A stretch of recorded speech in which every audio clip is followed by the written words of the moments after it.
Hello, my crafty friends. It's Michelle, the Southern Shell, and this is the first of the month collaboration. We are doing the 12 days of Christmas, so you can join us from the 1st through the 12th to find all of our Christmas DIYs in one place. We decided to do it in October because November is just busy, busy, busy. So here we have our hosts.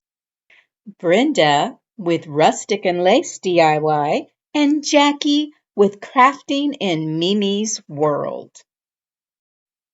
You will find the link to their channels as well as the playlist in the description box below. Let's get started. So I got out my transfers, my rub-on transfers by IOD.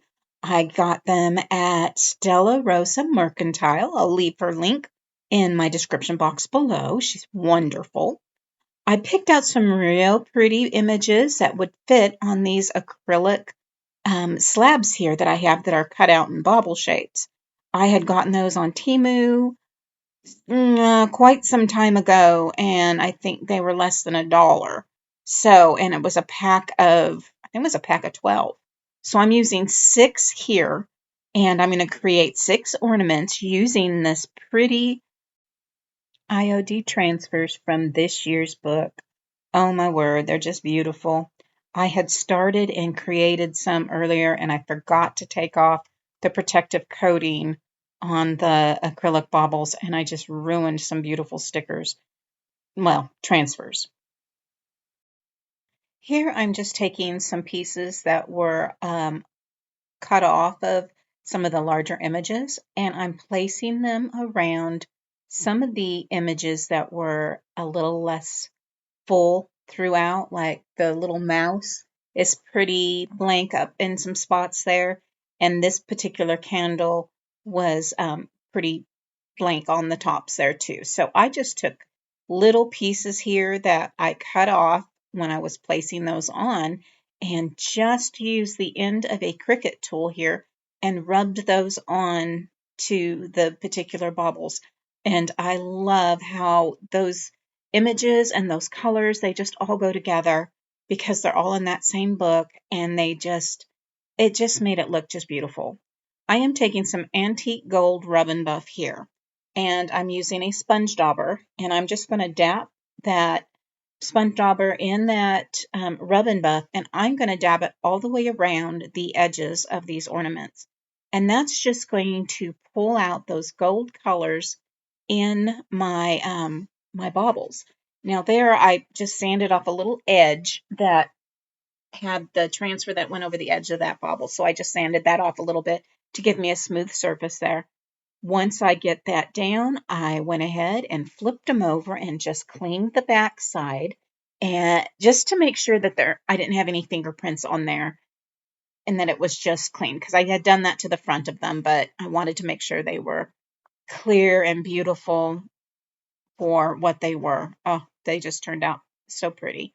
So instead of putting a ribbon through these, I thought about putting a ribbon through them, and with the different colors, I wanted it to be all the same. I want them to look like they were a set. So I took out some para-wire in my antique bronze and then measured them 8 inches. I went ahead, here's the para-wire, 18 gauge para-wire. And I use this in my jewelry making, but the more you pull it out, I'm going to pull it out and strengthen it a little bit. This is just a finger straightening. And the more you do that, the stronger that wire is going to become. So once I have that pulled out and a lot of those little lumps and bumps pulled out of that, I am going to just take at the bottom end of that wire and wrap it around a tool here. It's just a clay tool. You can use whatever you want that has a round surface, and then I use the top of that paint lid to stretch around the top to create a beautiful hanger for these ornaments. I trimmed it off, and then I just made sure that they were all the same length. That's why you can use a marker, you can use the end of a paint stick, but I wanted to have a nice thick ring on the bottom and then the bigger one on the top so that it would hang nicely on here. Now, when I get this done, once again, you're just going to pull it out, and this helps to strengthen that wire for you. Wrap it 1.5 times around one side, and then I just bent that little piece in there so there's no pokey ends. And then I'm going to just wrap it around the lid going the opposite direction, trim it off, come right on in with my hammer, and I'm just going to even those all out so that it's flat and straight. That also creates stronger wire. You just have to be cautious that you don't hit it so far hard that you're going to break it. A pair of wires good where it doesn't normally do that. But there you go. I'm using some of this really pretty green ribbon just to tie little finger bows to go on the front of these. So I'm just going to pull that ring apart at the bottom just a little bit and go ahead and ring it right on through that opening of that bauble. Once I get that through, I'm going to push those rings back together and use my pliers if I have to because I want them to be as close as possible. And there you have these that really pretty ring on those ornaments. And because I made them all the same out of the same wire, they're going to look like a set. They're going to be uniform. I have the green ribbon here, and I'm just going to tie a little finger bow. Once I get that done, I'm going to straighten out the tails of that, pull it, make sure that my loops are even, and make sure that the ends are even. Then I'm just going to use my Titebond Quick and Thick multi-surface, multi-purpose glue. And that is going to hold that ribbon onto that acrylic bauble perfectly. Just press it on down. I pulled the hanger up, push that ribbon right on up and over, and let them dry.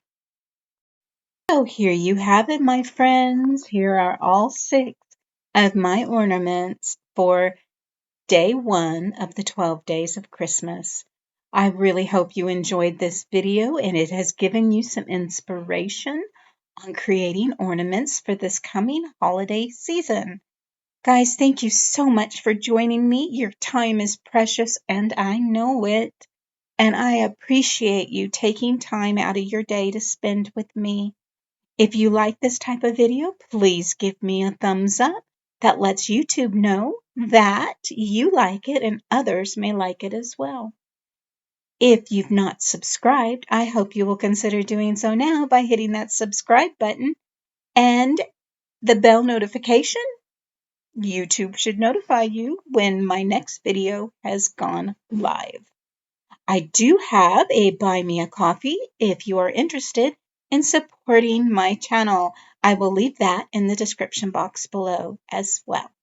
And as always, stay safe, God bless, and bye for now.